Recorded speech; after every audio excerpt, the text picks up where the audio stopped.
Xalqın mənəvi dünyasının ifadəçisi olan xalq musiqisini və muğam sənətini təbliğ edən xanəndələr mədəniyyətin inkişafına xüsusi töhfələr verirlər.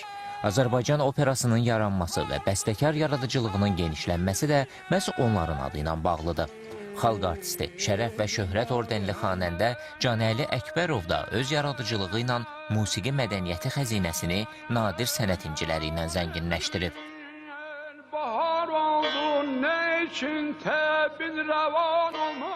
Öz dəstxətti ilə seçilən, yüksək xanəndəlik məharəti və səhnə mədəniyyəti ilə dinləyicilərin rəğbətini qazanan Canəli Əkbər yaşasaydı 85 illik yubileyini qeyd edəcəkdi.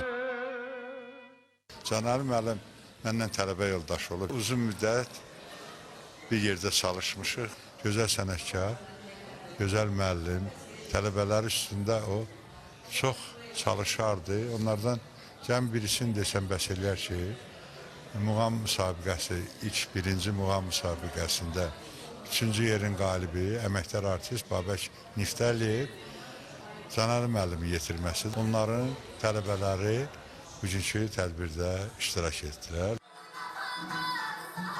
Sənətkarın əziz xatirəsi Asəf Zeynallı adına Musiqi Kollecində anıldı. Yubiley gecəsində Asəf Zeynallı adına Musiqi Kollecinin və Azərbaycan Dövlət Mədəniyyət və İncəsənət Universitetinin tələbələri və müəllimləri bir-birindən maraqlı ifalarla çıxış etdilər.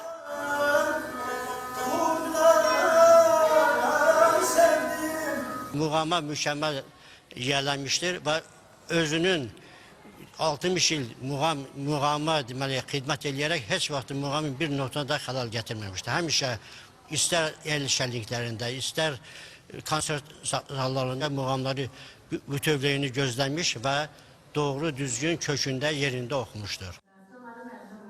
Çıxış edənlər xalq artisti Canəli Əkbərovun ifalarında səslənən muğamın gözəlliyindən, qüdrətindən bəhs etdilər. Tədbir iştirakçıları sənətkarın əbədi yaşar sənətindən söz açdılar.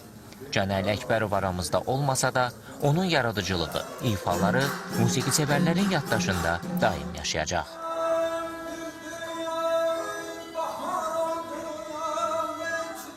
Arzu Yusif, Mirəziz Mirəlioğlu, Seymur Novruzov, Sevgi Əlizadə, Mədəniyyət xəbərləri.